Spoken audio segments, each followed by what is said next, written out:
जरूर कीजिएगा। मेरे जो वालिद थे, मैंने जैसे बताया बहुत पढ़े लिखे थे, तो उन्होंने बहुत गरीब भी थे, उनको कभी कोई नौकरी नहीं मिली, हार्डली उनके पास पैसे होते थे। जो भी बिजनेस उन्होंने शुरू किया, इतनी तालीम हासिल करने के बाद भी वो फेलियर ही रहा। लेकिन उन्होंने बहुत प्यार दिया, और क्योंकि उनके पास पैसे नहीं होते थे तो मेरे हर जन्मदिन पे अपनी कोई पुरानी चीज मुझको दे दिया करते थे। तो पहली पुरानी चीज जो, और बहुत बड़ा चढ़ा के उर्दू में अच्छे अच्छे अल्फाज यूज करके मुझे इंप्रेस करते थे कि बहुत अच्छा प्रेजेंट दिया है मुझको। तो वो मुझे पहली चीज उन्होंने मुझे, ये मैं हर जगह पर बोलता हूं, स्कूल के बच्चों के फंक्शन पे, येल यूनिवर्सिटी में, एडिनबरा में, क्योंकि आप लोग सब अपनी लाइफ के उस थ्रेशोल्ड पे हैं जहां से आपको कामयाबी हासिल करनी है इंशाल्लाह।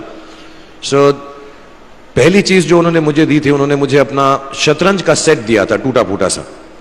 वो शतरंज हर रोज खेलते थे। हनुमान मंदिर के जो हेड प्रीस्ट थे, पंडित थे, उनके साथ रात को जाके मेरे वालिद जो हैं शतरंज खेलते थे।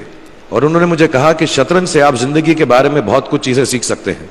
पहली ये कि कोऑपरेशन और साथ मिलजुल कर काम कैसे करना है।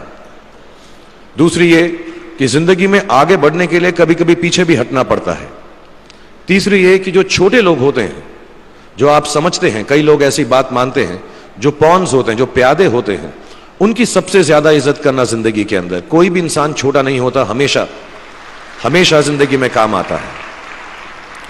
और कामयाबी हासिल करने के लिए आखिरी बात शतरंज ये सिखाती है हमको कि कभी कभी जिस चीज से सबसे ज्यादा लगाव होता है, जैसे रानी से अमूमन हो जाता है, कभी कभी उसे भी सैक्रिफाइस करना पड़ता है आगे बढ़ने के लिए। दूसरी चीज जो उन्होंने मुझे दी, मेरे पास है वक्त, 2 मिनट बोल सकता हूं मैं, सॉरी। दूसरी चीज जो उन्होंने मुझे दी थी, वो एक टाइपराइटर दिया था। आज के जमाने में आई डोंट थिंक किसी को, बहुत सारे बच्चे होंगे यहाँ पे जिनको मालूम भी नहीं होगा टाइपराइटर कैसा लगता है। अब सब कंप्यूटर पे काम करते हैं। तो टाइपराइटर के ऊपर जब आदमी लिखता है और अगर गलत लिखता है तो उसको मिटाने में बहुत तकलीफ होती है। So you have to be very diligent, बहुत ध्यान से लिखना पड़ता है। हम गलती नहीं कर सकते। और टाइपेक्स यूज करते थे टाइप को निकालने के लिए, कभी उंगली फंस जाती थी उसकी कीज के बीच में, मगर बहुत मेहनत से, बहुत डिलिजेंस से काम करना पड़ता था। तो जब मैं उस पर टाइपिंग सीखा स्कूल में कॉमर्स करते वक्त, so the only thing I realise is that practice makes you perfect. तो जो भी काम आप जिंदगी में करें उसको डिलिजेंस से करें, ऐसा करें कि कोई गलती ना हो, अपना पूरा दिमाग लगाकर करें, सोच समझ कर करें। ऐसे करें कि यह काम जिंदगी में आपका पहला काम है और इसके बाद आपको मौका नहीं मिलेगा, और शायद यह काम आपका जिंदगी का आखिरी काम है, इसके बाद फिर मौका नहीं मिलेगा। So do it with that kind of diligence. तीसरी चीज उन्होंने मुझे कैमरा दी थी, क्योंकि बहुत गरीब थे, वो कैमरा चलता नहीं था बिल्कुल भी, सिर्फ उसके व्यू फाइंडर से बड़ी अच्छी अच्छी तस्वीरें दिख जाती थी, लेकिन खिंचती बिल्कुल भी नहीं थी। और इससे मुझे उन्होंने सीख दी कि जो हमारी क्रिएटिविटी होती है, हम जो भी, कभी कभी हमारी हॉबी होती है, कभी कभी हमारा उससे प्यार होता है, लेकिन हम उसको अपनी नौकरी नहीं बना सकते, अपना काम नहीं बना सकते। बहुत कम लोग ऐसे फॉर्चुनेट होते हैं जैसे मैं हूं कि जो मेरी हॉबी थी, जिस चीज से मुझे प्यार था, कलाकारी से, एक्टिंग से, वो मेरा पेशा भी बन गया। अमूमन ऐसा होता नहीं है। लेकिन जो हमारी कला है, चाहे वो पोएट्री है, चाहे वो लिखना है, चाहे वो पेंटिंग है, चाहे जो भी चीज, गाना है, अकेले में गाना है, हमारी क्रिएटिविटी जरूरी नहीं है कि दुनिया एक्सेप्ट करे। जैसे उस कैमरा की तस्वीरें दिखती नहीं है, लेकिन उसमें देखने से खूबसूरत लगता है हर कुछ, वैसे ही आपकी जो क्रिएटिविटी है वो अपने लिए रखें। क्योंकि जिंदगी में कभी ना कभी, कहीं ना कभी ऐसा मुकाम आएगा जब आप बहुत अकेला फील करेंगे। हो सकता है दुख का समय भी आए, उस वक्त आपकी जो क्रिएटिविटी है वो आपकी सबसे अच्छी दोस्त होगी, दुनिया उसको माने या ना माने। मैं बहुत खराब पोएट्री करता हूं, लेकिन जब भी दुखी होता हूं तो लिख लेता हूं। सराफ साहब से मैं अब सीखना भी चाहता हूं। मैं रेखता पे जाऊंगा, मुझे लगता है ये कमाल की साइट है, थोड़ी मैं शायरी वगैरह सीखूंगा। मेरी शायरी बहुत खराब है कि हमने तुम्हारी याद में रो रो के टब भर दिए, वो आए और नहा कर चल दिए। इस लेवल की पोएट्री है। लेकिन जब दुख होता है, ये भी बैठकर जब लिखता हूं तो बहुत दिल को शांति मिलती है। आखिरी चीज मेरे वालिद ने मुझे दी थी, वो दोनों मिक्स है, मैं जल्दी खत्म करता हूं क्योंकि आप लोगों के पास वक्त नहीं है, आप लोगों को अपनी डिग्रीज लेनी है, सोच रहे होंगे इतना वक्त जाया कर रहा है हमारा ये। तो मैं जल्दी से बताता हूं। एक उन्होंने मुझे कहा, एक सेंस ऑफ ह्यूमर हमेशा रखना जिंदगी में। हंसते हमेशा रहना, एक चाइल्ड लाइक इनोसेंस जरूर रखना।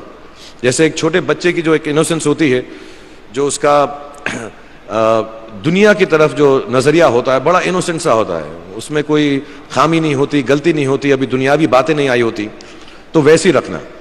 कई बार बचपन में मैंने जब बदतमीजी की या कोई गलत काम किया तो उन्होंने सेंस ऑफ ह्यूमर से मुझे बचाया। और जिंदगी भर अगर आप अपने ऊपर, अपने हाल पे, दुनिया पे, क्योंकि लोग आपसे हर कोई बात कहेंगे, अच्छी बात भी कहेंगे, बुरी बात भी कहेंगे, क्योंकि लोगों का काम है कहना। अगर आप उसको एक सेंस ऑफ ह्यूमर से देख सकेंगे तो जिंदगी जो है बहुत बेहतर रहेगी। And last not the least, what my father gave me, what my mother gave me and what your parents have given you, आपके जो पेरेंट्स हैं जो आपको दिया है, वो सबसे बड़ी गिफ्ट है, गिफ्ट ऑफ लाइफ। जिंदगी की जो जिंदगी एक खुद ही सबसे बड़ा तोहफा है हमारी जिंदगी, और उसको वैसे ही ट्रीट कीजिए। जिंदगी के अंदर जो भी मुकाम आए, जैसी भी चीजें हो, अच्छा हो बुरा हो, कभी अंधेरा हो कभी उजाला हो, हर चीज को रिस्पेक्ट कीजिए और जिंदगी में ग्रेस रखिए हर इंसान की तरफ।